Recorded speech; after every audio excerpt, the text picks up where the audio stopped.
지금 이 제목은 사실은 이제 제가 또 경험한 거고, 많은 사람들을 제가 이제 성도분들이나 목회자분이나 이렇게 상담하면서 이런 부분이 있다라는 걸 다시 한번 제가 알게 됐어요. 근데 이것도 일종의 하나님께서 우리를 인도해 가시는데 하나의 영적 성장에 필요한 하나의 고통이라는 거죠. 우리가 아이들이 자라려면 성장통이라는 거 겪잖아요. 성장통, 그 키가 크려면 성장통을 겪고, 또 이제 사춘기라는 걸 겪죠. 그래서 성장통은 이제 키가 크기 위해서 그런 거고, 사춘기는 결국 이제 어른이 되어가는 어떤 과정에서 일어나는 어떤 정신적인 문제죠. 그런데 이제 예수 믿는 사람도 맨날 호호하면서 신앙이 성장하지 않습니다. 하나님은 오히려 그 고통 가운데서 우리의 신앙과 존재를 세워가시는데, 그 고통을 우리는 이제 겪고 오면서도 그게 뭔지를 모른 채 지나가는 수가 많아요. 그런데 이제 제가 이 주제를 가지고 이제 말씀을 이제 곰곰이 생각해 볼 때에 저를 비춰본 거예요. 사실은 제일 먼저 저의 인생을 하나님께서 지금까지 어떻게 인도해 오셨는가, 나를 여기까지 이 목사의 신앙을 만드시기 위해서 하나님이 허락하신 고통은 무엇인가를 제 나름대로 분석을 하기 시작한 거죠. 거기에서 보니까 주제들이 나오더라는 거죠. 근데 그 주제를 찾고 보니까 제가 수많은 성도분들, 목회자분들을 이렇게 사역해주고 상담해주는 속에서도 결국 나만이 겪는 게 아니라 동일하게 같이 겪고 있구나. 이거는 스페셜, 나만의 특별한 경험이 아니고, 고통이 아니고, 이거는 모든 그 하나님께서 신앙과 존재를 세워가는데, 성장하는 데 있어서 누구나 다 겪을 수 있는, 특히 이제 중요한 일, 하나님 앞에 중요한 일을 하고 또 축복을 받아야만 되는 사람들, 중요한 역할을 하는 사람들, 하나님이 기대감이 있는 사람들, 하나님이 존귀하게 여겨주시는 사람들에게는 반드시 이런 과정이 있다는 걸 새삼 발견하게 된 거죠. 그래서 이제 사실은 이제 많은 이렇게 제가 이제 들리는 얘기가 이래요. 제가 이제 이런 주제 가지고 하니까 처음 들었다는 거예요. 이런 얘기가. 근데 처음 들었지만 가만히 생각해 보니까, 설교를 듣다 보니까 자기도 그런 경험이 있었다라는 거예요. 그러면서 그게 정리가 되고 깨달아졌다라는 얘기를 이제 들으면서, 하나님께서 이런 부분을 같이 나누기를 원하셨구나. 같이 나누면서 우리가 그냥 모르고 지쳐 지나갔던 거, 그냥 아프다, 힘들다, 괴롭다라고만 했던 것들에 하나님께서 일정한 주제를 가지고 우리를 다루고 계셨구나라는 것을 알게 된 거죠. 자, 그 중에 오늘 이제 무조건 참고 견디기, 이게 지금 이 주제만 이렇게 딱 제목만 봐서는 잘 모를 겁니다. 그런데 이제 제가 이 부분에 대해서 좀 같이 말씀에 나누려고 하는데요. 견디다라는 이 동사를 국어 사전에 보니까 이렇게 나와 있어요. 사람이나 생물이 일정한 기간 동안 어려운 환경에 굴복하거나 죽지 않고 계속해서 버티면서 살아나가는 상태가 되다, 이런 뜻으로 돼 있어요. 견디다라는 단어가. 자, 이 단어의 뜻을 기억하면서 이 말씀을 들었으면 좋겠습니다. 동물의 세계를 보면 특히 척박한 아프리카 땅에서 살아가는 동물들은 우기와 건기가 있는데, 비가 오지 않는 건기에 이 동물들이 살아남기 위해서 아주 처절하게 견디는 것을 이제 저는 영상으로 보게 됩니다. 그런데 또 그러다가 이제 뼈만 앙상에 남은 동물들이, 그나마 견뎌서 살아남은 그 동물들이 비가 또 한없이 오는 우기를 또 견뎌야 되는 어떤 그런 또 시기가 있더라고요. 그래서 우기가 끝나서 이제 모든 땅이 푸르러질 때까지는 죽음 같은 고통을 또 참고 견디더라고요, 동물들이. 그러다가 이제 푸른 땅에서 다시금 이제 그 동물들이 소생하게 되죠. 이 동물들은 할 수 있는 거를 최선을 다해서 참고 견뎌서 살아남는 겁니다. 근데 그런 거를 보면서 또 그 동물들이 또 살아남아서 푸르른 땅에 또 이렇게 그런 속에서 이제 마음껏 양식을 먹고 또 이렇게 살아가는 동물들을 보게 됩니다. 그런데 이제 어린 동물들이나 약한 동물들은 척박한 환경에 참고 견디지 못해서 죽어가는 거죠. 그래서 동식물 세계에서는 잘 참고 견디는 것만이 능력이고 그 잘 참고 견디는 게 강한 것이고 그게 또 살아남는 비결이라는 거죠. 그래서 강한 동물이 살아남는 게 아니라 잘 참고 견디는 동물이 살아남는다는 겁니다. 그런 면에서 보면 우리도 살아가면서 그 어떤 시간대, 어떤 사람에 대해서, 어떤 장소, 어떤 일, 어떤 상황, 또 어떤 자존심 상하는 것들로부터 이유가 있든 없든, 자신이 잘못이 있든 없든, 대항할 힘이 있든 없든 간에 무조건 참고 견뎌야 할 때가 있습니다. 막 속 터지는 그런 때가 있다는 거죠. 그런 직업을 갖는 사람도 있어요. 흔히 감정 노동자 이렇게 표현하죠. 그리고 서비스 종사하는 분들, 이런 분들은 이제 사람들을 돕는 역할, 웃으면서 대해줘야 되고 그걸 통해서 이렇게 월급을 받는 그런 사람들. 특히 그 마케팅을 하는 데서 일하는 분들, 그런 사람들의 그 애완들을 보면 그 감정에 굉장히 많은 그 감정이 상해서 마음의 상처를 받고 또 뭐 약을 먹고 정신과 가는 이런 이야기들도 이제 보게 됐습니다. 그래서 이런 사람들은 어떤 식이든 참고 견뎌야 되는 거죠. 참고 견뎌야 되는데 참고 견디는 것이 돈 때문일 수도 있고 어떠한 피치 못할 상황, 사정 때문에 참고 견뎌야 하는 그럴 수도 있지만 믿는 자에게는 신앙 때문에 또 하나님 말씀 때문에 하나님 뜻 때문에 하나님과의 약속 때문에 무조건 더 참고 견뎌야 하는 것들도 있다라는 것입니다. 이제 저 같은 경우에는 제가 원래 평택에 개척하려고 했던 게 아니고 이제 다른 지역에 개척을 하려고 했는데 하나님이 6개월 만에 거기가 아니다. 그래가지고 이제 제가 평택에 이제 하나님이 지명해서 이제 평택에 개척을 했는데 그 터를 찾는 첫날에 터를 찾아서 거기서 이제 개척을 시작했습니다. 그로부터 27년간 평택을 못 떠나고 있었던 거예요. 중간에 떠날 기회도 있었지만은 하나님이 뜻이 아니었기 때문에 그냥 주저앉아서 그냥 세월이 간 겁니다. 27년을 지나면서 여기서 나는 이제 뼈를 묻는구나 이렇게 생각을 하면서 이제 소위 말해서 이건 되는 것도 아니고 안 되는 것도 아니고 하나님이 뭐 이렇게 역사하시는 것도 아니고 안 하시는 것도 아니고 뭔가 애매모호한 그래서 속 터지는 세월들을 보냈죠. 나이는 먹고 그런 세월을 하나님께서 보내는 시간들이 있었습니다. 근데 그 시간들이 저에게는 굉장히 어떤 면에서 보면 저 개인적으로 인간적으로 보면 절망적인 시간이고 굉장히 고통스러운 시간이었습니다. 그리고 그냥 살아 숨쉬는 것만으로 이렇게 이게 사는 것 같지 않는 그런 느낌을 받을 때가 참 많습니다. 목사면서도. 그래서 이 심지어는 이제 그 어떤 살아야 되는 이유 또 의미 이런 것들이 점점 시간이 길어질수록 이제 희박해지는 거예요. 그런 부분에 대해서. 그러면서 끝내는 내가 목회를 왜 해야 되는가라는 생각부터 해서 나라는 존재는 무엇인가부터 해서 자꾸 그런 부분에 대해서 회의감을 갖는 시간들이 쭉 있어 왔습니다.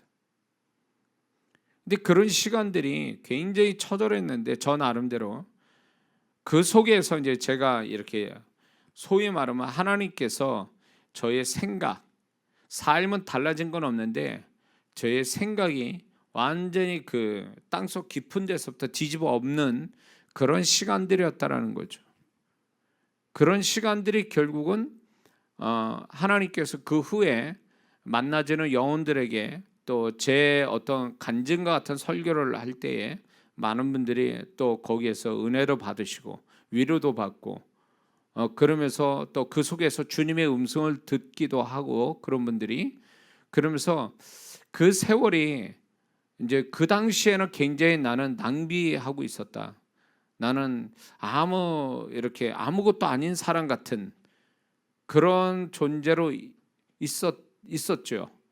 그런 느낌이었단 말이에요. 그런 생각을 하고 있었고, 근데 이제 제가 경험했고 주님과 소통하고 제가 굉장히 고통 가운데 배워지고 느끼고 깨달아졌던 것들을 이제 성도분들과 나눠질 때에 이것 때문에 하나님께서 나를 그 긴 세월을 하나님이 그냥 그렇게 있게 하셨구나. 무조건 참고 이유가 없어요. 참고 견뎌야 되는. 처음에는 그게 제가 잘못한 것처럼 제가 잘못했나? 뭐 이런저런 그런 어떤 다 체크해보고 그래도 그렇게 맥이 안 잡히는 가운데 그냥 하나님은 대답이 없으신 거죠. 그런 세월들을 보내게 된 거죠. 사실 그 사람들은 세상 살아가면서 여러 가지 이유에서 참고 견디는 일들이 많습니다. 근데 믿는 자는 그 위에다가 하나 더 얹은 게 뭐냐면 신앙 때문에 그래요. 하나님, 신앙, 말씀 이런 것 때문에 그냥 견뎌야 되는 억울하지만 또 견뎌야 되는 이런 시간들이 있다라는 거죠. 그 참고 견디는 것이 시간상으로 짧을 수도 있고 저같이 길 수도 있어요. 근데 평소 같으면 믿는 자에게 왜 참고 견뎌야 하는지를 자신도 알고 하나님이 그 이유를 말씀하시기도 하지만 어느 부분에 이렇다 할 이유 없이 무조건 참고 견뎌야 되는 상황, 시간들이 있어요. 그렇다고 그렇게 참고 견딜 만한 뭐 어떤 그 소망적인 게 있느냐 그러면 그렇지도 않아요. 참고 견디는 그 와중에도 뭔가 그렇다고 다른 쪽에 하나님이 인도하심이 있는 것도 아니고 하나님은 아무 말씀도 하시지 않고 말씀하신다면 저에게 하셨던 거는 뭐냐 무조건 기다리라 그거예요. 기다려라. 그런가 하면 또 어디로 도망갈 수도 없게 이렇게 하나님이 딱 가둬 놓은 것 같은 느낌을 받습니다. 그리고 남자들이 군대 가는 것처럼 내 마음대로 할 수가 없어요. 군대 생활이 그렇지 않습니까? 내 마음대로 안 돼요. 그냥 그 자리에서 참고 견뎌야 하는 상황, 또 그게 최선인 것처럼 보이는 때가 있습니다. 너무나 괴로운 경험이죠. 아마 나이가 어린 성도들이 지금 이 설교를 들으면 감이 안 잡힐 거예요. 인생 덜 살아서. 근데 이렇게 살다 보면 나이 좀 어느 정도 되고 주님을 오래 믿었던 사람이라면 그 신앙생활에 있어서 이런 시간들이 있다라는 거죠. 자신도 이렇게 알 수 없는 하나님께 물어도 대답이 없는 그런 시간들, 참고 견뎌야 되는 시간들 그런 게 있다라는 거죠. 어쩌면 이 젊어서 신앙사라고 이 설교를 듣는 성도라면 젊은 그 청년이나 젊은 성도들은 아마 이제 조금씩 세월 가면서 하나님이 신앙과 존재를 세우기 위해서 이런 시간들이 오게 되면 이 설교가 반드시 필요하게 될 겁니다. 이거는 딴 나라에서 아니면 아주 스페셜, 아주 정말 진짜 특별한 사람이 겪은 이야기가 아니고 하나님이 사랑하는 자들 그대로 멈추지 않고 세월 갈수록 신앙과 존재를 높이기 위해서 하나님이 다루심을 경험하는 성도라면 다 이 과정은 있다라는 거죠. 자, 이런 상황이 어느 정도 지속될 때 이런 어떤 느낌, 이런 상태를 이제 경험하게 됩니다. 그거를 좀 제가 이렇게 적어보니까 이렇더라고요. 지금 참고 견디는 자체가 무가치하다는 느낌을 받습니다. 가치가 없다라는 생각이 들어요. 내가 굳이 이렇게 참고 견뎌야 되는가? 가치가 없다라는 느낌 받습니다. 또 이런 느낌 받아요. 자신이 무가치한 존재가 되는 느낌을 받습니다. 이렇게 무조건 참고 견뎌야 되는 시간들 속에. 또 그런가 하면 시간을 낭비하고 또 시간을 죽이는 것 같은 느낌을 받습니다. 그리고 내일이 없는 것 같은 느낌을 받아요. 왜냐하면 오늘 이 참고 견디는 게 계속 무한정으로 반복될 것 같은 느낌을 받게 되거든요. 그런가 하면 음식이 시간이 지나면 자연히 썩듯이 자신이 썩는 것 같은 느낌을 받습니다. 썩는다라는 게 결국 무가치한, 또 이게 이제 결국은 의미가 없어져 버리는 그런 시간들이 되는 것 같은, 또 자신도 점점 사람이 망그러져 가는 느낌을 또 받게 되죠. 또 이런 느낌 받아요. 세월은 가는데 나는 그대로 있고 정체된 느낌을 받습니다. 그리고 이런 상황이 되면 하나님과 관계가 끊어진 것 같은 느낌 받습니다. 왜냐하면 하나님의 음성도 잘 안 들리거든요. 그리고 또 이런 상황에서는 또 이제 끝없는, 어떻게 보면 자책감 내지 죄책감이 막 들어갑니다. 왜 이렇게 됐지라고 하면서 이제 자기가 뭘 잘못했지, 내가 뭐 이렇게 많이 잘못했는가를 자꾸 그런 거를 뒤져보고 또 뒤져보려고 하다가 이제 열등감 내지는 피해 의식 같은 거, 억울함 같은 것들을 계속 갖게 되죠. 그런가 하면 하나님이 나를 위하시지 않는다라는 느낌도 듭니다. 이 순간에 이런 상황이 들면. 그다음에 사방이 벽인 느낌이에요. 나는 사방에 벽인데 사방팔방이 다 벽으로 갇혀진 데 내가 있다. 그다음에 아까도 얘기했지만 지금 상황이 끝도 없이 반복될 것 같은 느낌. 그다음에 전진도 후진도 못하고 그 자리에서 언제나 어정쩡하게 있는 느낌. 이런 느낌들이 계속 자기도 모르게 막 이렇게 스물스물 일어나는 거죠. 근데 우리는 이것을 알아야 됩니다. 그리스도인은 느낌에 치우쳐서는 안 된다는 겁니다. 느낌이 우리를 속이고 더 힘들게 한다는 겁니다. 느낌이 사실도 아니고 진실도 아니라는 거죠. 근데 우리는 이런 상황이 되면 코너에 몰려서 소위 말하면 무조건 참고 견뎌야 되는 그런 것에 이렇게 갇히게 되면 자꾸 이제 뭔가 이렇게 약속을 붙들거나 하나님을 더 찾는 게 아니라 본인의 그 혼적인 느낌에 자꾸 거기에 빠져드는 경향이 있습니다. 이럴 것 같다 저럴 것 같다라는, 이게 소위 말하면 환경이 나를 괴롭히는 게 아니라 사실 본인이 이 상황에 갇혀진 데서 오는 그 혼의 부정적 느낌에 자기 스스로가 막 이렇게 괴로움을 당하는 경우가 많다라는 것입니다. 근데 이런 느낌과 함께 이런 생각도 듭니다. 남들은 나보다 앞서가고 가치 있는 삶을 사는 것 같은데 나는 그냥 무조건 참고 견뎌서 그대로 그냥 정체된 채 그대로 가고 있다라는 거에 대해서, 또 그대로 있는 것만이 아니라 이제 점점 자기는 퇴보되고 썩어가는 같은 그런 느낌 받습니다. 거기에다 이제 억울한 느낌도 자꾸 받는 거죠. 주변을 자꾸 보게 되면 나는 억울하다. 내가 뭘 못나서 나는 이 세월을 이렇게 참고 견디고 이런 시간들만 흘러가고 있지? 이렇게 생각이 드는 거죠. 그리고 이제 이렇게 되면 남들은 잘 잘 헤쳐나가는 것 같은데 나는 헤쳐나가지 못하고 사람이 이렇게 무기력하고 소심해서 겁이 많아서 지금 이렇게 정체되어 있는 건가? 이렇게 참고 견디고만 있는 건가? 내가 겁이 많고 무기력해서 뭐 이런 생각도 막 들게 되죠. 그리고 자기는 이제 손해보고 있다라는 생각이 이 상황 속에 또 그런 마음들이 막 들어오죠. 아주 별 생각이 다 들어오는 거예요. 또 자신은 아무것도 할 수 없는 바보 같고 무능력자 같다는 생각이 든다라는 거죠. 든다는 거죠. 또 이런 생각이 듭니다. 자신이 하나님 앞에서 잘못한 것도 없고 인도하심을 잘못 받은 것도 아닌데 고인물 같은 존재, 또 고인물 같은 삶. 그래서 이렇게 갔다가는 얼마 안 있으면 이제 썩겠구나,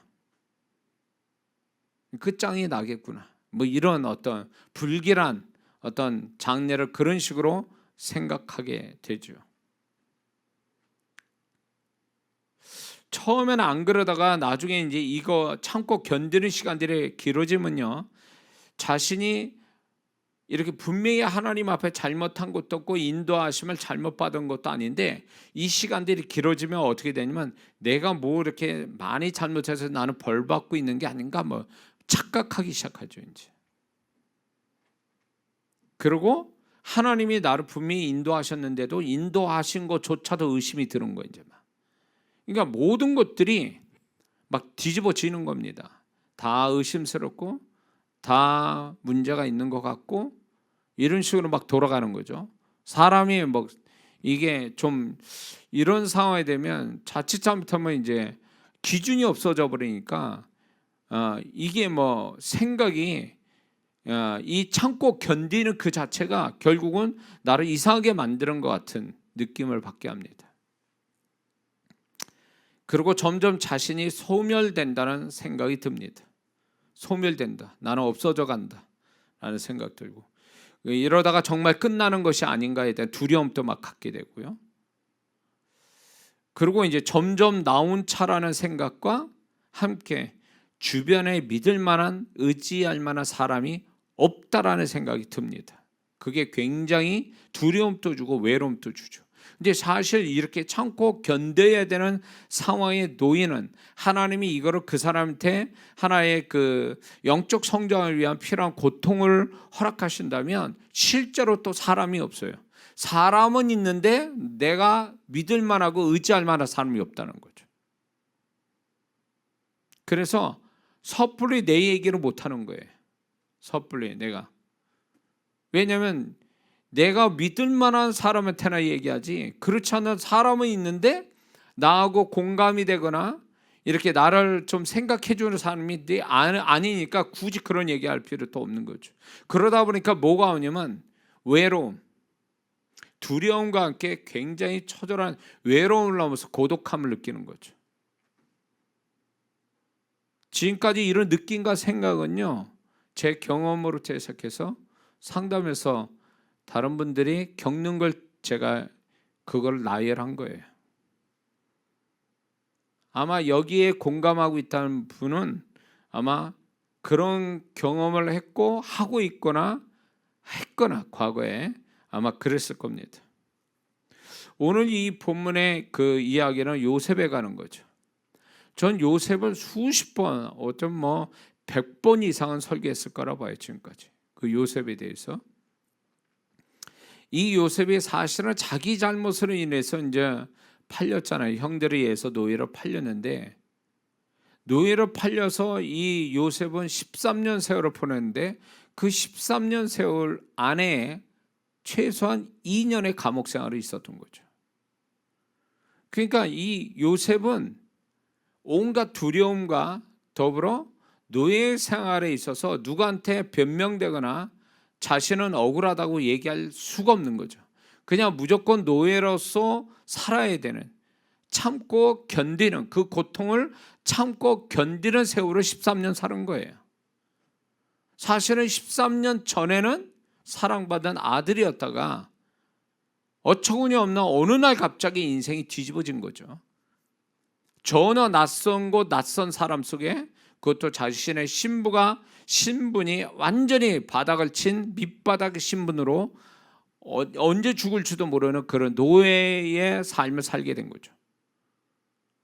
그 노예의 삶은 무조건 참고 견뎌서 살아남아야 되는 거였죠.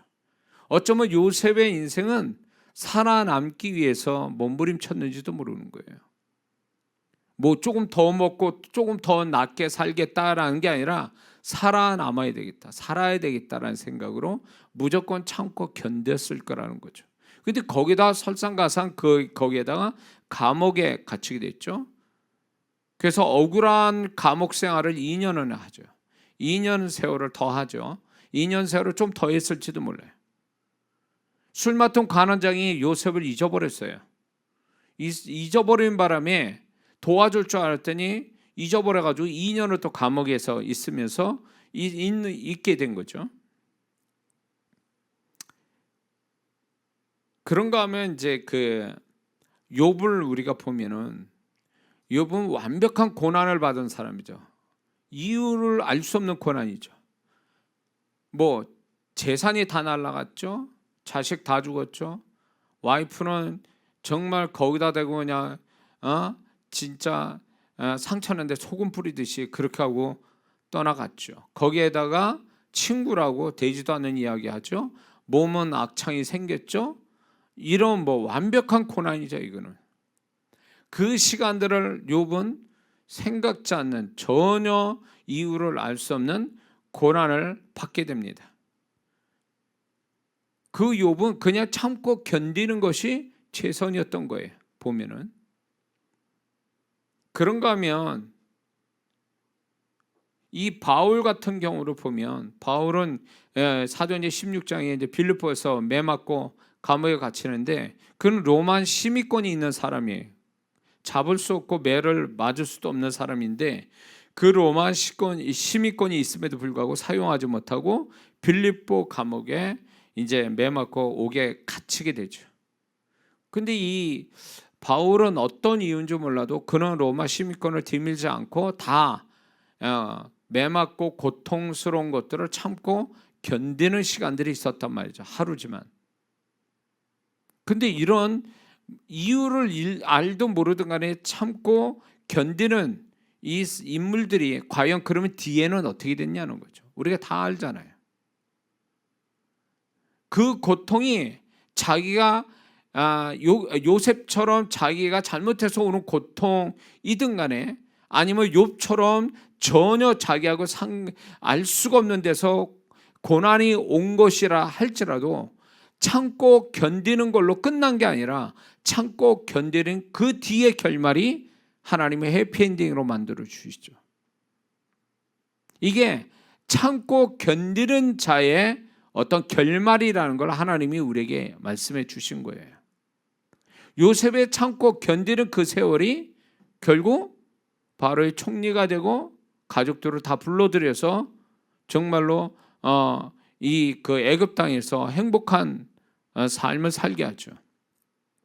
욥은 결국은 그 하나님 앞에 신앙 수준을 높임으로 인해서 그런 다시금 2배나 재산이 생기고 자식이 다시 있게 되고 이런 어떤 다시 해피엔딩이 생기죠.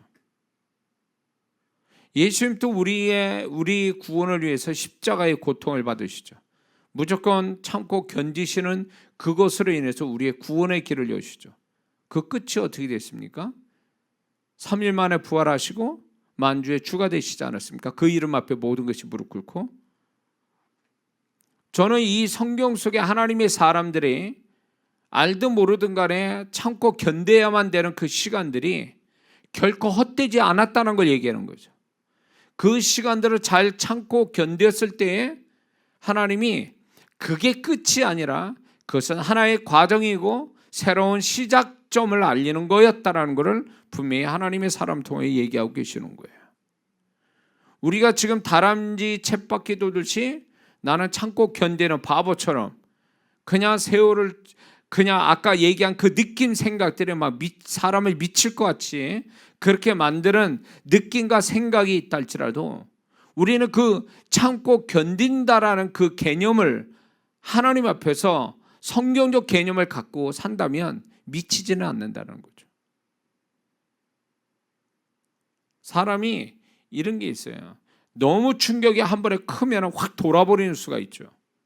그런가 하면은 사람이 이 정신이 돌아버리는 데는 순간적인 큰 충격이 그럴 수도 있지만 긴 시간 동안 사람 피 말리는 답도 안 나오는 그 긴 시간 참고 견디는데도 사람이 돌아버리거든요. 정신 놔버리죠. 그런 사람 많을 거예요.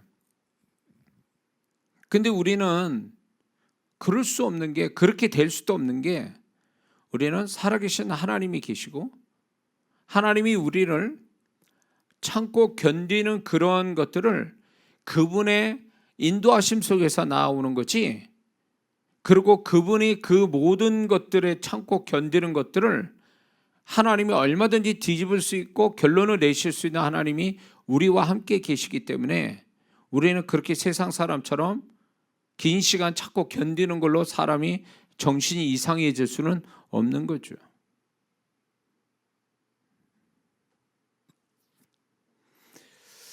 우리가 이유를 알지 못하는 상황에 무조건 참고 견뎌야 할 때 우리는 이것을 좀 알 필요가 있습니다. 시작이 있으면 끝이 있다라는 거예요. 우리가 시작이 참고 견디는 것으로 시작이 돼서 긴 시간이 간다 할지라도 반드시 그 참고 견디는 것은 반드시 끝이 있다라는 것입니다. 그 끝이 올 때까지는 참고 견디는 것, 이게 중요한 태도라는 겁니다. 참고 견뎌야 된다는 거죠. 또 흔히 말하면 참고 견디고 살아남아야 된다. 중간에 이렇게 참고 견디는 것을 중간에 참고 견디는 것을 포기한다면 그동안 견뎌온 것이 소용이 없어진다는 거죠. 하나님이 그 끝, 참고 견디는 것의 끝을 주실 때까지는 견디며 기다려야 된다는 것입니다. 참고 견디는 것이 끝이, 참고 견디는 그 자체로 끝을 내는 게 아니라 하나님은 참고 견디는 것에 대해서 하나님께서 반드시 거기에 맞는, 하나님이 또 잘 참고 견뎠다라고 하는 그것에 대한 하나님의 보상이 그 다음에 있다는 걸 잊지 말아야 됩니다. 참고 견디는 것이 실패한 게 아니라, 그게 잘못된 게 아니라, 그런 태도가 소극적인 게 아니라, 그런 것이 수동적인 태도가 아니라 참고 견디는 그 자체도 하나의 성공적인 태도라는 것입니다. 그 참고 견디는 데서 뭔가를 이루지 않았어도 그냥 하나님이 참고 견디는 그 자체가 하나님 앞에선 잘하는 태도라는 거죠. 포기하지 않고 자포자기하지 않고 참고 견디는 게 아니라 그냥 끝났다라고 해서 나자빠지는 그런 태도가 아니라, 이런 참고 견뎌야 되는 어떤 그것에 대해서 지지 않으려고 버티고 있는 것, 그것만으로도 그 사람은 벌써 이겼다라고 보는 거죠. 근데 우리는 이런 생각이에요. 참고 견디는 것은 손해보는 거고 마이너스고 그거는 진 거고 잘못된 태도다라고 생각하는 자체가 우리를 괴롭혀요. 패배자로 만든단 말이에요. 그러나 제 경우로 봐도 그렇고, 또 주변에 어떤 이렇게 제가 아는 분들, 상담해 줬던 분 보면 참고 견뎌서 그냥 뭐 더 잘해서가 아니라 참고 견디면서 그 속에서 느끼고 깨달은 것을 하나님께 고백하고, 그런 태도 그것만으로도 그 사람은 하나님께 충분히 잘하고, 하나님께서 그게 하나님께 칭찬받을 만하고, 그게 그 후에 참고 견디는 것이 끝날 때 하나님이 잘 참고 견뎠다고 해서 상을 주시는 걸 보게 된다는 거죠.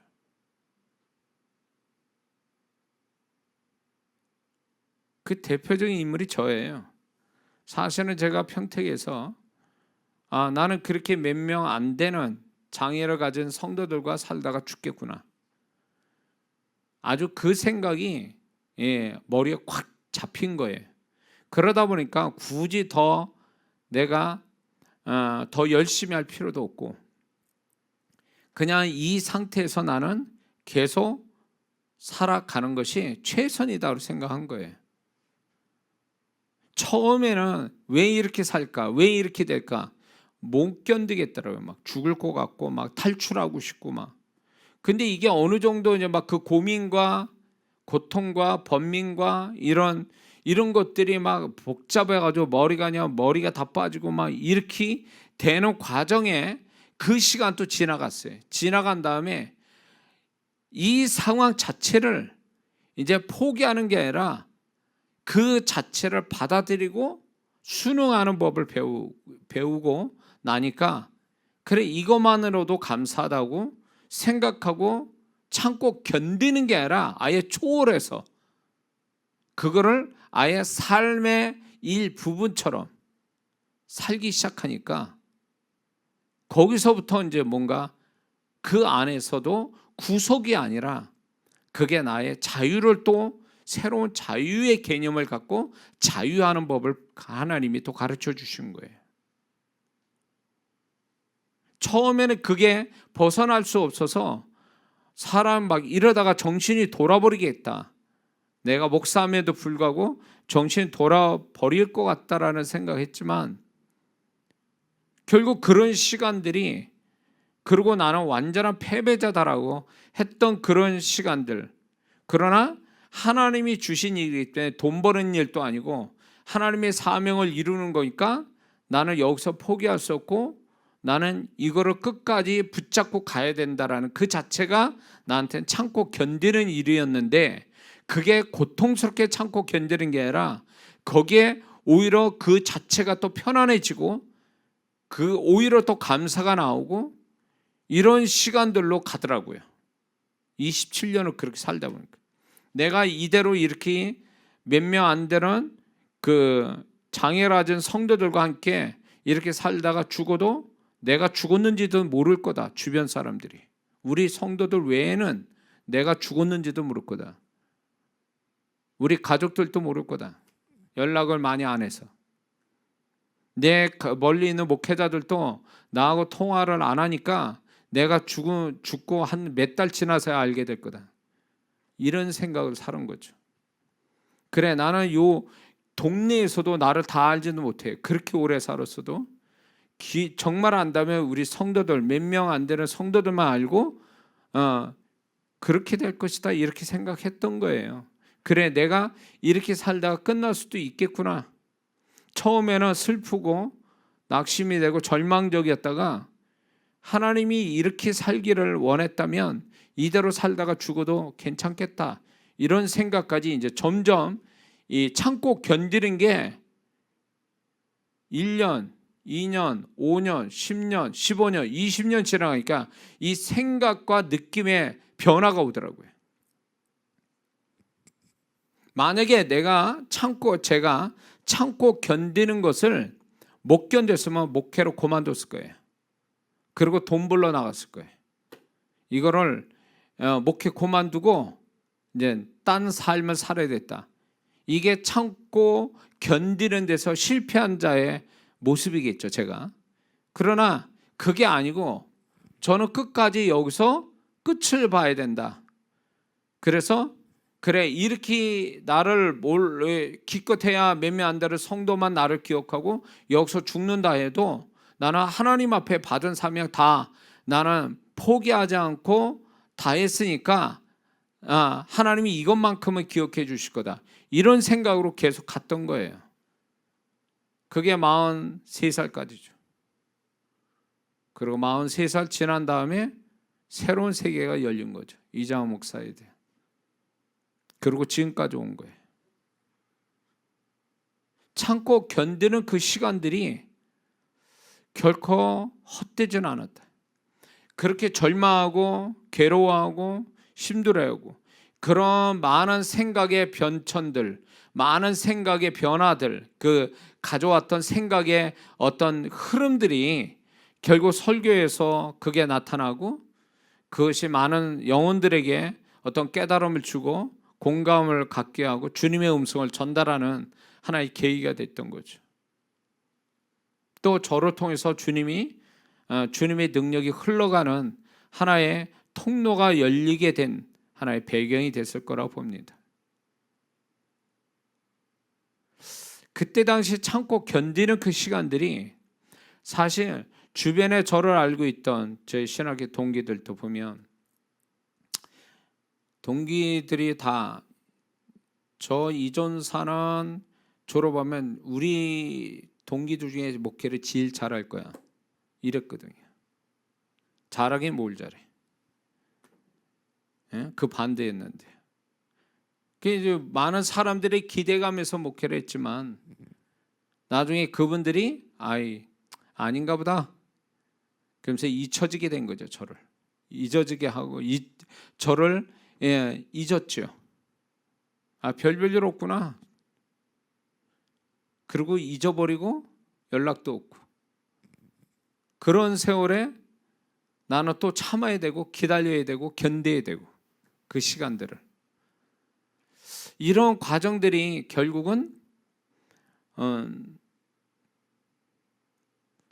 하나님께서 저를 이제 바닥을 치게 한 거죠. 이렇게 죄진 것도 없는데 바닥을 치게 된 거죠. 결국 그것이 참고 견디는 것이 저는 끝인 줄 알았어요. 사실은 43살 전까지는 참고 견디다 끝나는 거구나, 이렇게 이게 끝이구나 라고 했더니 주님은 그게 끝이 아니라 했던 거예요. 그건 끝이 아니라 과정일 뿐이고 새로운 시작점을 알리는 거죠. 그래서 저의 참고 견디는 그 삶, 신앙, 이것이 43살로 다시 전환이 되죠. 새로운 전환을 가져오죠. 살아봤으니까 그 세월에 그렇게 명암이 확실한 그 시간들을 지금까지 살아왔으니까 이런 얘기를 하지, 그 당시엔 이 생각조차도 못했던 거죠. 그냥 느끼고 그 속에서 뒹굴고, 그러니까 이런저런 거기서 자연스럽게 발생되는 생각과 감정을 가진 거지요. 그리고 전환이 오고 이러고 시간을 다시 되돌려서 뒤돌아보니까 그런 거였구나라고 이제사 얘기가 된 거죠. 그냥 참고 견디는 게 끝이 아니었고 이거는 과정이었구나. 이 참고 견디는 끝은 있구나. 그 끝이 잘 참고 견딘 거에 대한 보상을 하나님이 주시는 것이 끝이구나. 그걸 알게 된 거죠. 그리고 참고 견디는 것조차도 하나님의 은혜임을 알아야 됩니다. 참고 견디는 것조차도 하나님의 은혜예요. 왜? 참고 하나님의 은혜가 없으면 참고 견딜 수도 없다라는 것입니다. 지난날 돌이켜보면 하나님이 은혜로 저를 붙잡아 주셨으니까 참고 견뎠지, 하나님의 은혜가 없으면 저 같은 성격, 이렇게 저도 성격이 급하고 단박에 결론을 보기를 좋아하는 사람이 이거를 긴 세월 동안 어떻게 참고 견딥니까? 속 터져 죽는 거지. 못 견뎌요. 근데 어떻게 나는 그 긴 세월을 그렇게 참았을까 할 때, 그거는 내 성품이 아니었고 하나님의 은혜로, 하나님의 은혜를 주셨기 때문에 내가 참고 견딜 수 있었던 거예요. 제 평소의 성격 같으면, 제 가지고 있는 인간적 성품으로 보면 27년 아니라 2년 7개월 아니면 27일도 못 견디는 사람일 거예요. 저 자신이. 근데 긴 세월을 참고 견디고 기다릴 수 있다는 것은 하나님의 은혜가 있었기 때문이라는 거죠. 제가 이제 자녀 없이 8년을 살았다고 얘기하지 않았습니까? 우리 아들이 딱 태어나니까 내가 8년을 어떻게 살았는가 싶더라고요. 근데 이 8년의 세월에, 자녀 없는 8년의 세월을 저와 제 아내는 자녀 문제로 다툰 적 없고 그걸로 인해서 속상하거나 슬퍼하거나 절망하지는 않았다는 거죠. 그 마음을 돌이켜보니까 하나님이 그런 인간적인 절망스럽고 괴로운 마음들을 붙잡아 주신 거예요. 그렇지 못하도록. 그러니까 그 시간들을 까지고 온 거죠. 그리고 이 목회에서도 이렇게 오랜 시간 참고 견딜 수 있었던 것도 제 성격, 제 성품 가지고는 안 되는 거라는 거죠. 그러면 무엇이 나를 참고 견디게 했을까? 긴 세월을 하나님의 은혜죠. 하나님이 은혜를 날 붙잡아 주신 거예요. 그래서 참고 견딜 수 있었던 거죠. 참고 견딜 수 있는 하나님의 은혜가 있다는 것은 긍정적 끝을 주시려는 하나님의 생각이 있으시기에 그 은혜를 주신 거라는 거예요. 만약에 저 사람이 참고 견딜 수 있는 그런 어떤 은혜를 주시지 않는다는 얘기는 끝을 내셨다는 얘기죠. 그러나 참고 견딜 수 있는 하나님의 은혜가 그 사람한테 임했다는 것은 그 사람을 결국 그 뒤에 참고 견디는 그 끝에 다음에 오는 보상을 주시려는 생각을 가지고 그 참고 견딜 수 있는 은혜를 주신다는 것입니다. 그래서 저는 그걸 알게 됐어요. 아, 내가 내 힘으로 내가 잘 참고 견딘 게 아니라 하나님이 나를 잘 참고 견디게 만들어 주셨구나. 그게 하나님의 은혜인 거예요. 그러면 그 은혜는 참고 견딜 수 있는 힘만 주신 게 아니라 그것을 결국은 장래에 그 잘 참고 견디는 것이 끝나는 날 새로운 보상을 주시기 위한 그 목적을 두시고 나를 잘 참고 견디게 하셨구나. 그래서 이 부분에 대해서 지금 무조건 참고 견뎌야 되는 사람은 이 말이 무슨 말인지 모를 거예요. 그러나 지금까지 잘 참고 견뎌왔다면 그것이 하나님의 은혜로 잘 참고 견뎌왔다라고 고백해야 돼요. 자기 성품으로 그럴 수 있는 게 아니니까.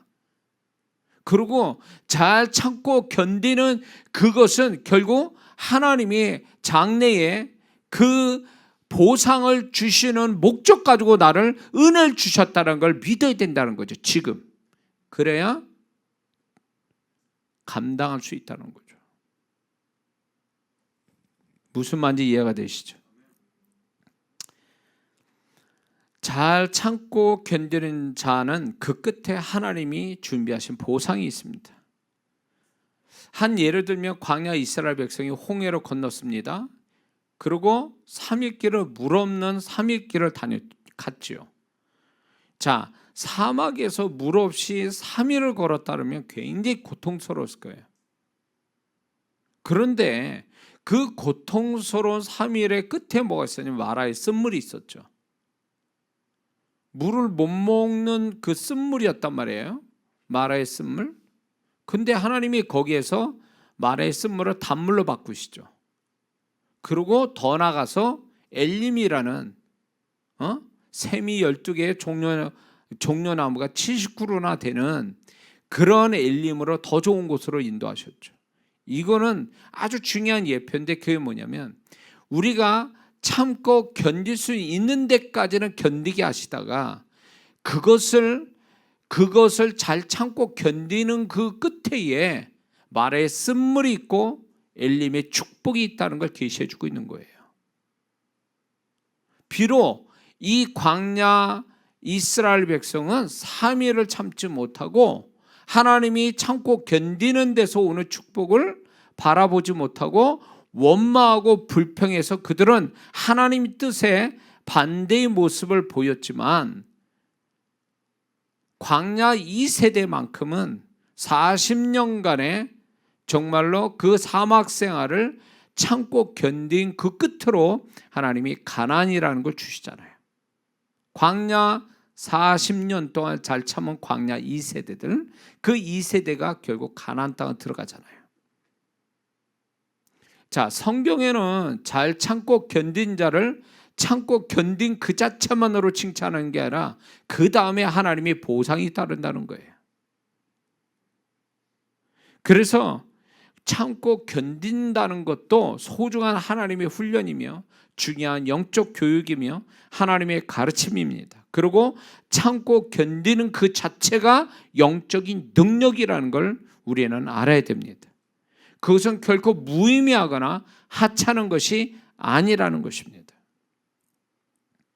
목회자끼리 얘기하는 게 있어요. 힘들고 목회가 어려우니까 서로 격려하고 위로되는 말 중에 이런 게 있어요. 목사님, 견디는 것도 능력이에요. 이렇게 그런 얘기를 자주 해요. 견디는 것도 능력이라고.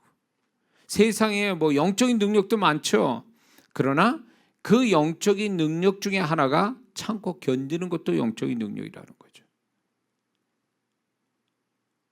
동물의 세계에서 참고 견디지 못해서 죽어나가는 동물도 있지 않습니까? 그 무시무시한 육식동물도 그 건기에 우기에 못 견뎌서 다 죽어가거든요. 그러나 이렇게 초식동물들, 아주 연약한 그 초식동물들도 그 동물들은 정말로 굉장히 연약하지만 건기나 우기에 잘 참아서 살아남는 걸 보게 되거든요. 그래서 강하다고 해서 잘 참고 견디는 게 아니고 약하다고 해서 잘 참고 견디는 것도 못하는 것도 아니에요, 사실은. 정말 능력 있는 그리스도인은 누구냐 할 때 강한 그리스도인이 아니라 잘 참고 견디는 자가 능력 있는 그리스도인이고 강한 자죠. 끝까지 잘 참고 견디는 자.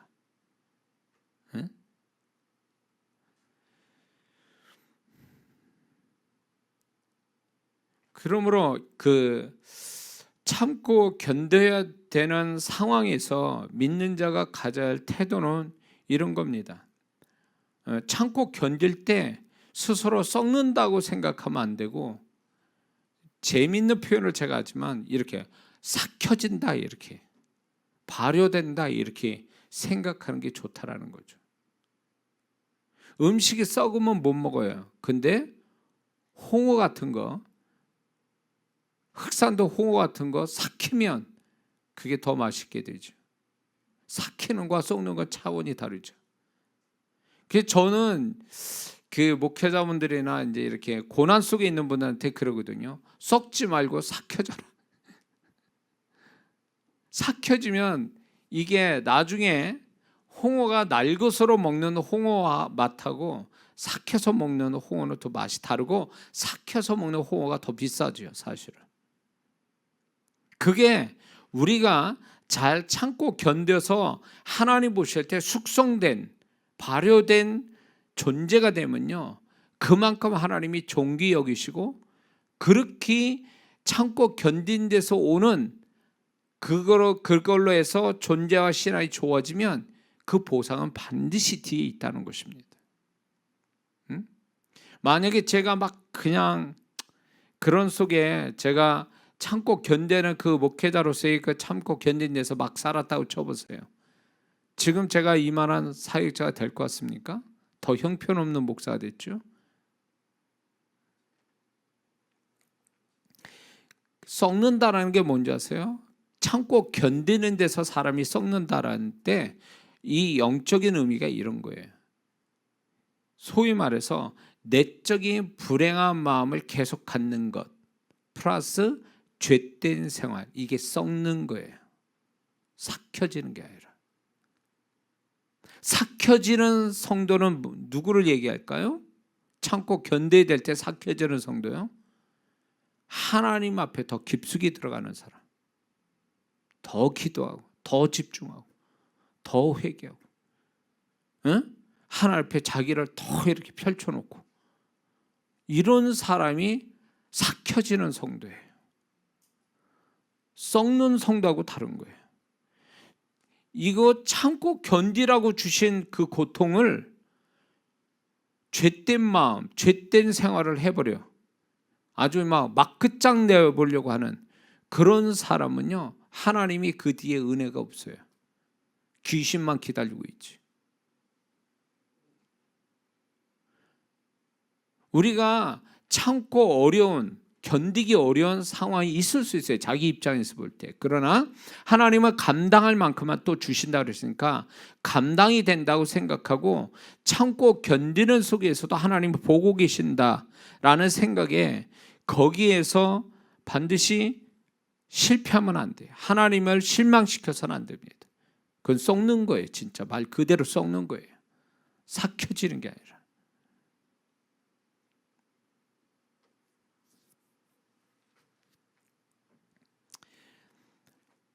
우리가 참고 견뎌야 되는 상황에서도 믿는 자가 가져야 할 태도가 또 두 번째 뭐냐면 그 속에서도 하나님은 그를 위해 세밀하게 일하시고 생각 속에 역사하고 있다는 걸 믿어야 돼요. 하나님이 그냥 손 놓고 있는 게 아니에요. 구경만 하시는 게 아니라 분명히 드러나지 않을 정도의 세밀하게 그 사람의 하나님이 은혜를 주고 계세요. 족한 은혜들. 그걸 보고 견디고 참아야 되는 거예요. 무작정 참고 견디는 게 아니라 하나님이 그래도 내가 이런 상황에서도 나를 이 정도로 생각해 주시고 있구나. 죽지 않을 만큼 나를 좀 이렇게 돌보아 주고 계시는구나. 이런 거를 경험하면 그런 마음에서 그런 걸 고마워하고 감사만 한다면 그 사람은 견딜만 하거든요.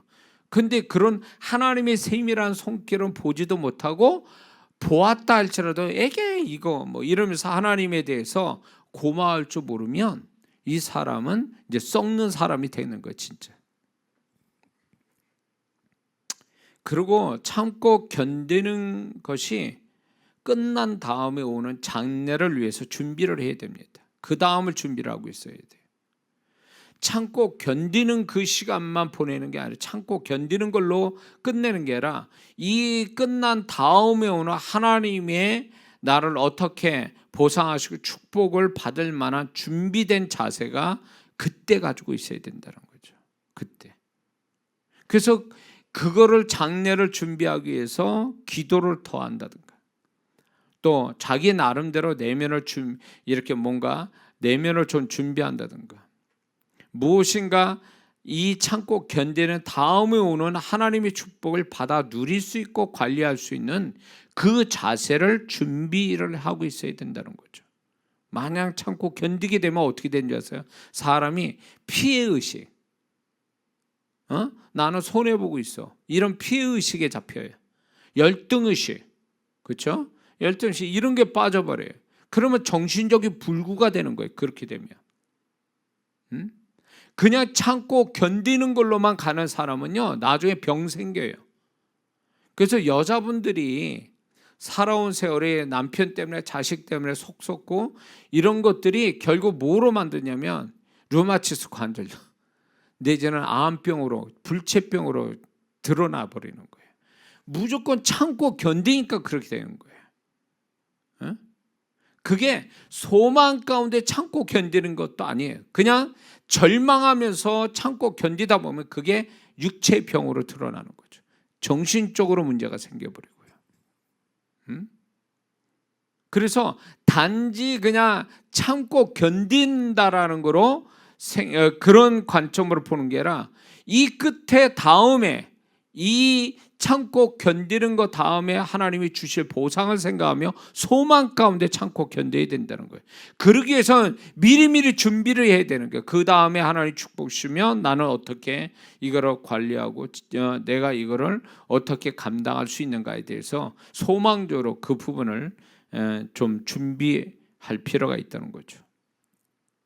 그리고 참고 견디는 것도 능력이고 은혜고 잘한다라는 것으로 잘하는 것이다라고 자기 자신을 격려할 수 있어야 됩니다. 참고 견디다 보면 참고 견딘다라는 것이 결국은 내가 뭐 좋은 것 가지고 참고 견디는 건 아니거든요.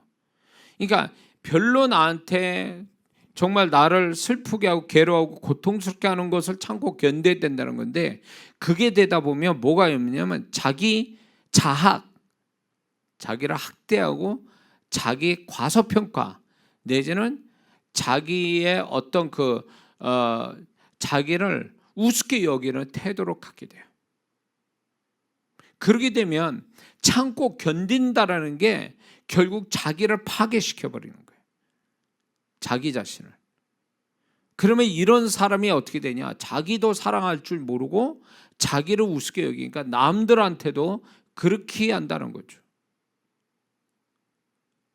그래서 참고 견딜 때는요 자기 자신을 격려를 스스로 해줄 줄 아는 태도가 중요합니다. 그래서 좀 더 자기 자신을 격려를 해줘야 돼요. 자기 자신을 좀 더 칭찬해 줄 알아야 돼요. 너 참고 견디는 거 잘하는 거야. 자기를 향해서. 예? 그 어느 분이 그 재벌그룹 부회장 됐던 분이 미국에 유학생활하는데 한국인이 한 사람 자기밖에 없다는 거예요. 인종차별 받으면서 공부를 합니다. 알바하면서. 그러다 매일 아침 거울을 보면서 자기를 칭찬했다는 거예요. 자기 거울을 보면서 자기를 격려해주고 자기를 칭찬했다는 거예요. 그것이 결국 그분이 그런 식으로 인생을 살아와서 결국은 그 당시에 재벌의 부회장까지 올라갔던 분이에요. 그분이 또 이제 그거를 고만뒀어도 다른 일을 해도 성공을 한 사람이 됐죠. 우리 한국의 이제 방송의 매스컴에서도 유명해진 사람이 됐어요. 그러니까 우리가 참고 견딘다는 것을 자꾸 자기 자신을 다른 사람이 몰라도 자기가 자기 자신을 격려할 줄 모르면 참고 견디는 것이 하나의 병으로 전환이 된다는 거죠. 정신적인 병, 육체의 병. 그래서 참고 견딜 때에 자기를 자꾸 격려해 줘야 돼요. 자기를 칭찬해 줘야 돼요. 자기를 세워줘야 돼요. 그게 지혜로운 거죠. 내가 나를 안 세워주면 누가 세워주냐고. 지금 어떤 것이든 간에 나를 괴롭혀서 내가 참고 견뎌야 되는데 내가 나를 격려 안 하면 누가 나를 격려합니까? 에? 이게요, 참고 견디는 것이 제 경우로 보면 처음에 난 이거 인정 못해. 내가 어떤 사람인데 이러고 시간을 보낸 거예요.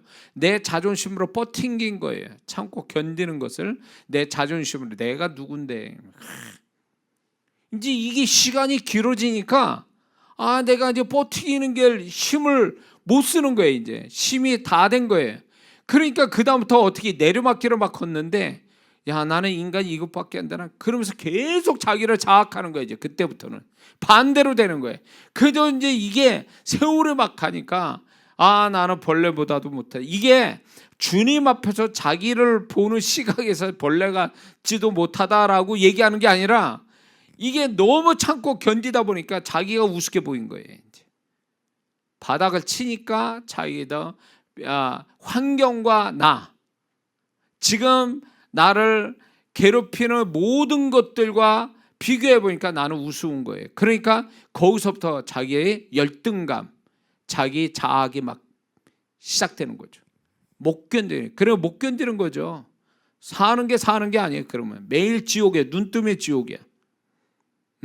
차라리 그래서 눈을 감고 자는 게 훨씬 더 행복한 시간, 그럴 때가 있었단 말이에요. 저도요. 눈 뜨면 괴로운 거야. 하루를 어떻게 보내는가. 절망감에 내가 오늘 살았구나 감사함이 아니라 절망감으로 눈을 떠요. 그리고 눈을 감을 때 이렇게 죽을 수도 있구나. 그러면서 잠자는 게 그렇게 좋았어요. 잠자는 게. 그런 식으로 막 가더라고요. 시간이. 그러다가 어느 순간에 하나님이 불쌍히 여기셔서 저를 이제 그렇게 감정으로 막 깔아앉으니까 그런 식으로 했다가 어떻게 될 것 같으니까 하나님이 은혜를 주시는 게 뭐냐면 이제 그 다음으로부터 이제 저를 하나님이 서서히 세워가면서 뭐냐면 이제 내가 그럴 사람은 아닌데라면서 스물스물 나를 세워주는, 누가 나를 세워주는 게 아니라 내가 나를 이제 세우는 반대적 현상이 오더라고요. 이렇게 됐다가 이렇게 바닥 쳤다가 다시 또 올라가는 거예요. 그 끝에서 제가 그때가 43살이에요. 그때가 이렇게 바닥을 쳤다가 나 자신에 대해서 난 이렇게 살다가 죽을 사람 아닌데 한쪽 구석에는 그래도 나는 또 특별한 사람인 것 같은데 이런 느낌. 내가 이만큼 별별 없는 사람은 아닌데 한쪽은 또 야, 너 네 꼬라지를 봐. 뭐 이렇게. 또 한쪽은 나는 그래도 좀 이렇게 살 사람은 아닌데 뭐 이러면서 이게 뭐 하루에도 막 이렇게. 그러면서 이제 기도를 받으면서 제가 소생을 한 거죠. 그러면서 하나님 마음을 받게 되고 하나님과 교통하면서 제가 이제 저 자신을 이제 새롭게 만드는 시간이 되면서 이제 이게 참고 견디는 시점이 딱 끝날 때 내 존재도 새롭게 이렇게 나 자신이 세워주는 때쯤 이렇게 하나님이 또 새롭게 전환이 되는 그 사건이 생긴 거죠.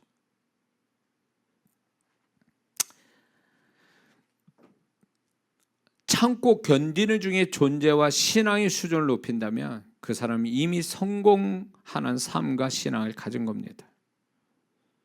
참고 견디는 중에도 신앙과 존재를 높인다면 그 사람이 이미 성공한 그런 거예요. 하나님의 뜻을 이미 이룬 사람이라는 거예요. 그 사람을 향한. 그래서 그 사람은 반드시 그거에 대한 결과를 뒤에 보게 된다는 거예요. 하나님이 이런 게 있어요.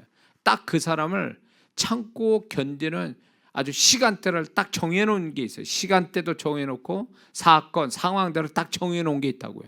그거는 빼도 박지도 못해. 하나님이 그걸 풀어주실 때까지는 그게 계속 있을 수밖에 없어요. 근데 그 와중에 신앙과 존재를 높인다면 그 사람은 결국 그 상황에서 하나님 보실 때 인정받을 만한 사람이 되니까 그게 끝나는 날 하나님의 보상을 바로 주신다는 거죠. 그래서 절대로 지금 참고 견디는 시간들을 부정적인 시각으로 봐서는 안 된다는 것입니다. 언젠가는 이 시간들이 간다는 거예요. 참고 견디는 그 시간이 이제 가서 사라지게 된다는 거죠.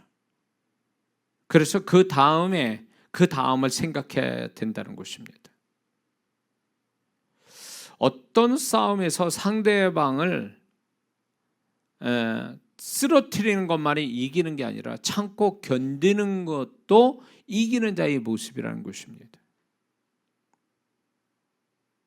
제가 이제 어릴 때 이런 게 있었어요. 제가 이제 그때 어렸을 때는 운동을 이렇게 열심히 했을 때니까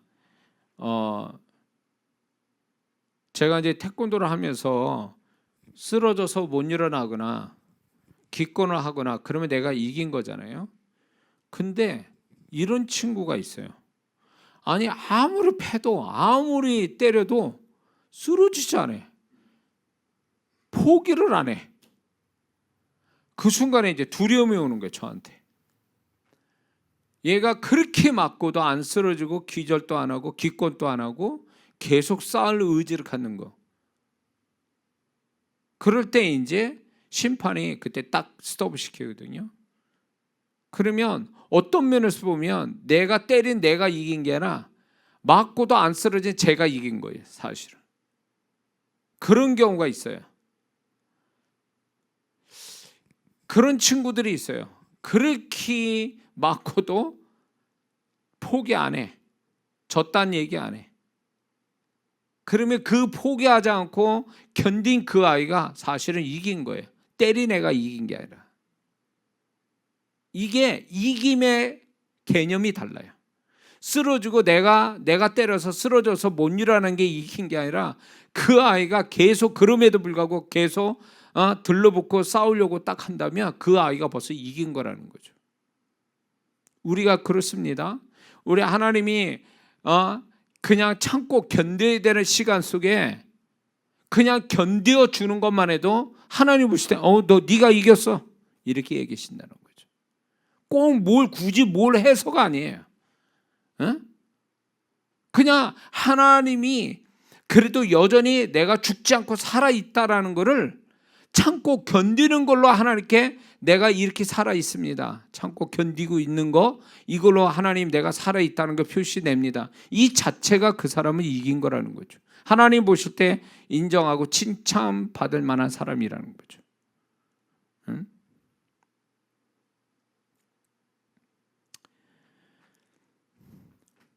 또 이게 있습니다. 참고 견디는 상황에서 감사를 많이 하는 사람이 사실 이긴 자입니다. 그런 자가 하나님께 인정받는 사람이 되는 거예요. 그 남아공의 넬슨 만델라 다 아시죠? 그분이 27년간 감옥 생활했대요. 27년간. 그리고 70세에 출감해서 그는 대통령이 되고 그리고 흑인 대통령이 최초로 되고 그 다음에 노벨 평화상 받죠. 근데 이분이 이런 얘기했다고 그래요. 어떻게 그 감옥생활 27년간 열악한 감옥생활에서 그렇게 어떻게 사셨습니까? 그러고도 그렇게 건강한 이유는 뭡니까? 그러니까 이렇게 말했다 그래요. 나는 감옥에서 하나님께 늘 감사드렸습니다.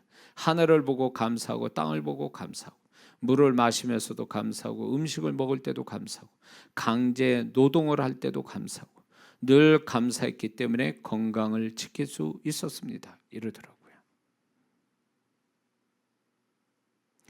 참 이렇게 이분은 그 민주화를 위해서 인종 차별에 대한 데모벌린 그것으로 인해서 27년간 감옥 생활을 했잖아요.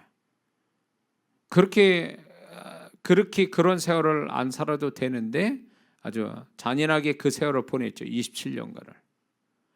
그런데도 불구하고 그것으로 인해서 이 만델라 이분은 그 감옥 생활을 인해서 신앙과 존재가 높아지고 그것이 결국은 그가 나와서 수많은 사람한테 존경받아서 대통령이 되고 노벨 평화상을 받게 된 거죠.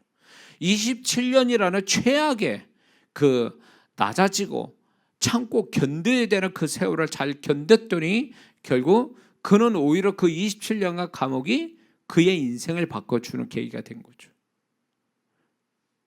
어떻게 잘 참고 견디느냐, 이게 굉장히 중요한 문제죠. 무엇을 했느냐보다도 더 중요한 것은 우리가 반대적 상황에 얼마나 잘 참고 견뎠느냐, 이것이 하나님이 그 다음을 그 사람에 대한 어떤 축복 또 하나님의 손길이 달라질 수 있다는 거죠. 그렇다면 이걸 마지막으로 얘기하고 끝나려고 합니다. 그럼 왜 하나님은 무조건 참고 견디게 하는 날들을 허락하셨을까요? 믿는 자들에게.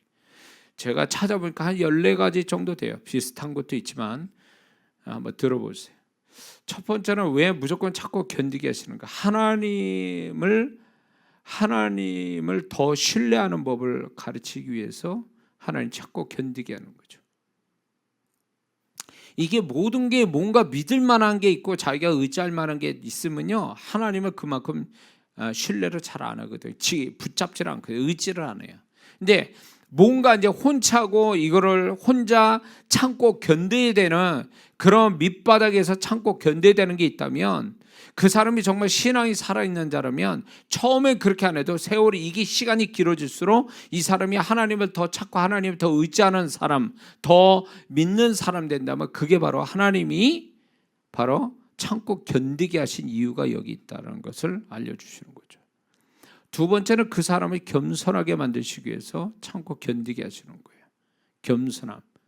참고 견딘다라는 거. 요셉이 참고 노예 생활을 참고 견뎠기 때문에 그가 겸손한 자가 돼서 형들을 복수하지 않고 그리고 형들을 또 따뜻하게 그리고 또 그 가족들을 보살피는 자가 된 거죠. 만약에 그가 그렇게 참고 견디는 그 노예 생활, 그 죄수 생활을 안 했다면 그 겸손해지지 않았을 거고 결국은 형들에 대한 복수로 갔을 수도 있었다는 거죠. 그러나 참고 견디는 걸 통해서 겸손해지는 거죠. 세 번째는 더 나은 존재, 신앙을 갖게 하여 앞으로 주실 축복을 감당하고 영향력을 주는 사람 되기 위한 준비를 시키기 위해서 하나님이 참고 견디는 시간을 주신다는 거죠. 참고 견디는 게 합당하냐, 이유가 있냐, 그게 그래 참고 견딜만해 라는 가치가 있어서 참고 견디는 거냐, 그런 게 아니고 아예 그런 거 저런 거 없이 그냥 무조건 참고 견딜 수밖에 없는 그런 시간들을 얘기하는 거예요. 그래서 준비하게 하기 위해서 하나님이 어떤 축복을 준비케 하고 또 영향력을 주는 사람으로서 준비케 하기 위해서 하나님이 참고 견디는 시간들을 주신다는 거죠. 그 다음에 하나님께 더 집중하기 위해 더 하나님을 집중하게 만들려고 하나님 참고 견디게 하시는 시간들이 또 그런 상황들이 있는 거죠. 그 다음에 믿음의 인내가 능력이고 축복이라는 개념을 가지게 하기 위해서 참고 견디게 하는 거예요. 참고 견딘다, 인내한다는 그 자체도 하나의 능력이 된다는 것을 하나님이 가르치시기 위해서, 우리가 막 능력이 있다면 뭐 은사나고 이런 것만 능력이 아니라 하나님 뜻 앞에 하나님의 허락한 이렇게 참고 견디는 것 자체, 인내하는 그 자체도 하나님 보실 때 능력으로 인정해 주시는 그런 거라는 거죠. 그 다음에 자아의 낮아짐과 죽음, 자아의 죽음, 자아의 낮아짐, 이거를 갖게 하기 위해서. 그 다음에 7번째, 생각과 삶과 신앙이 단순해지게 하기 위해서 참고 견디게 하신다는 거죠. 참고 견뎌야 되는 것들이 있다면 복잡해서는 감당이 안 돼요. 그러니까 그 사람 생각이나 삶이나 신앙이 단순화시키는 거죠. 아, 좋으신 하나님, 능력 하나님, 저는 이제 이렇게 삶이 힘들어지고 막 이렇게 힘들어지니까 결국은 신앙이 단순해지더라고요. 생각도 단순해지고. 그러니까 감당이 되고 그게 이겨지더라, 그 얘기예요. 그렇지 않으면 못 견디는 거죠, 그 시간들을요. 그 다음에 그 사람의 부정적인 면을 빼내기 위해서 참고 견디는 시간들을 주시는 겁니다. 견디는 시간과 상황을 주시는 거예요. 그래서 이 아까 얘기한 그 만델라 그분도 그 감옥 생활이라는 걸 통해서 이렇게 아주 완전 긍정적인, 하나님 앞에 긍정적인 사람이 된 거죠. 결국 그분에 있었던 하나님께서는 부정적인 걸 다 빼버린 거죠. 그러니까 만델라 그분이 대통령이 되고 나서 보복하지 않고 화합시키는, 그래서 존경받는 대통령이 된 거죠. 그러니까 이게 우리가 참고 견뎌야 되는 상황과 시간을 주신 것은 그 사람이 부정적인 걸 빼내기 위해서 그런 건데, 이 사람이 오히려 부정적인 것이 더 많아진다면 이 사람은 뭔가 하나님 뜻하고 반대로 가는 거다라는 거죠. 뿐만 아니라 자기 생각을 버리고 하나님의 생각을 갖게 하기 위해서 참고 견디게 하는 것입니다. 처음에는 참고 견디는 게 그래 내 생각 가지고 참고 견디거든요. 근데 그게 이제 막 한계가 다다라오면 막 화도 내고 막 난리를 치겠죠. 근데 그 단계로 더 넘어가 버리면 어떻게 되냐면 내 생각은 별거 아니구나 딱 내려놓고, 그러면 이 생각에서 하나님은 어떻게 생각하실까, 이걸 하나님의 생각을 생각해 보면서 하나님의 생각을 받으려고 하죠. 참고 견디는 이유가 뭘까, 하나님은 왜 이런 걸 허락했을까, 그러면서 하나님의 생각을 받으려고 한다는 거죠. 그게 이제 하나님이 그걸 주시려고 참고 견디는 시간과 상황을 주신다는 거죠. 그 다음에 내적으로 강한 자 되기 위해서 하나님이 무조건 참고 견디게 하시는 거예요. 내적으로 강한 자. 그래서 참고 견디는 그 자체가 그 사람의 내적인 능력을 갖게 해주는 거죠. 강함을 갖게 하려고 그렇게 하시는 거죠. 그 다음에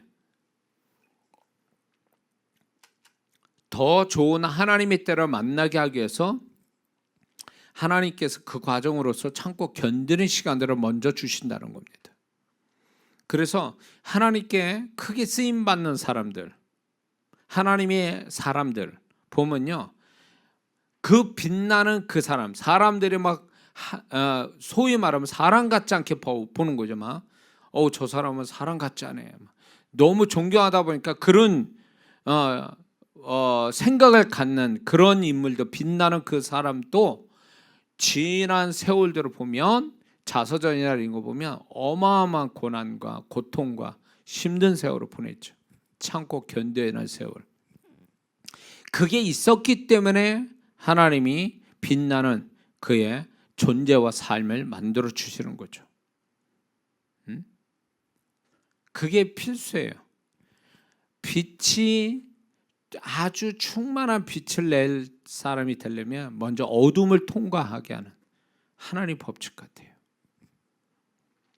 그 다음에 자신을 공평하게 대하여 주신 하나님을 경험하게 하기 위해서 하나님이 참고 견디는 날을 허락하세요.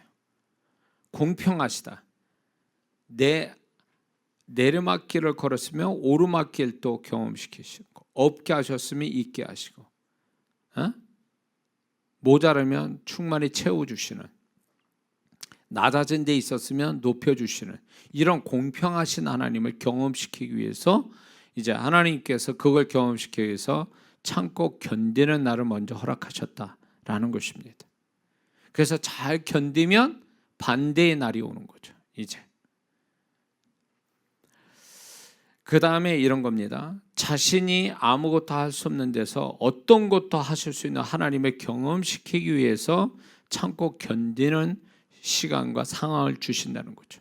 참고 견딘다는 건 자기가 더 이상 어떻게 할 수 없는 그 지경에 이르러서 참고 견딘다라는 거거든요. 자기가 어떻게 할 수 없는 상황이기 때문에. 근데 자기가 어떻게 할 수 없는 참고 견뎌야 되는 상황을 이제 하나님이 어떤 것도 하실 수 있는 하나님이라는 걸 그 다음에 보여주시기 위해서 하나님이 참고 견디는 시간과 상황을 허락하신다는 거죠.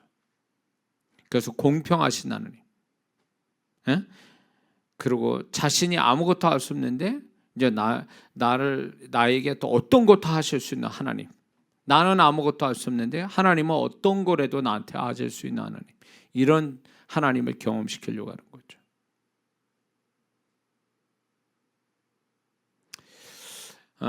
이런 게 또 있습니다. 이유를 알 수 없이 참고 견뎌야 되는 것들이 있는데 그런 것들은 장차 긍정적인 큰 이유를 말씀해 주시기 위해서 허락된 것이라는 것입니다.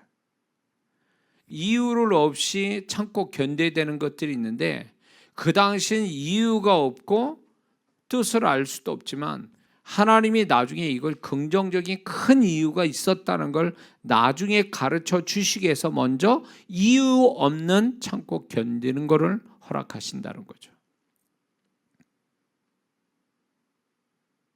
이런 게 있습니다. 우리는 모든 걸 하나님이 나한테 어떻게 하시든 간에 특히 불행과 고통과 힘듦과 이런 것들을 다 이유를 밝혀가시면서 우리를 다루시진 않거든요. 근데 많은 성도들이 그걸 다 알아야 된다고 생각해요. 아니요. 그럴 의무는 하나님께 있지 않습니다. 우리는 그것을 다 알려고도 하지 말아야 되고 알고 싶다고 해서 하나님이 우리한테 알려주시는 것도 아니에요. 다 알려주실 것 같으면 그게 그 하나님을 정말 신뢰할 수 있는 사람이냐 말이에요. 다 안 알려주셔도 하나님이 좋으신 분이야. 나한테 예수님마저 주신 하나님이야. 그런 하나님을 믿는다면 그분이 나를 이렇게 힘들고 어려운 시절을 보내도 그분이 나를 이렇게 어렵게 하셔도 그분께서는 언제나 나한테 좋은 걸 주실 거야. 이유를 얘기 안 하셔도 나는 하나님 그분을 믿어. 그분을 신뢰. 그분의 좋으심을 선하심을 믿어. 이게 신앙이라는 거죠. 하나님께서 우리를 더욱더 그런 존재로 만들고 싶으신 거예요. 이유를 얘기 안 해도 좋은 뜻을 얘기 안 해도 뭐라고 설명을 안 해줘도 네가 내가 하는 걸 다 긍정으로 보는구나. 네가 내가 하는 거를 다 좋게 보는구나. 네가 내가 하는 것들을 네가 전부 다 신뢰하고 있구나. 이게 하나님을 기쁘시게 하는 거거든요.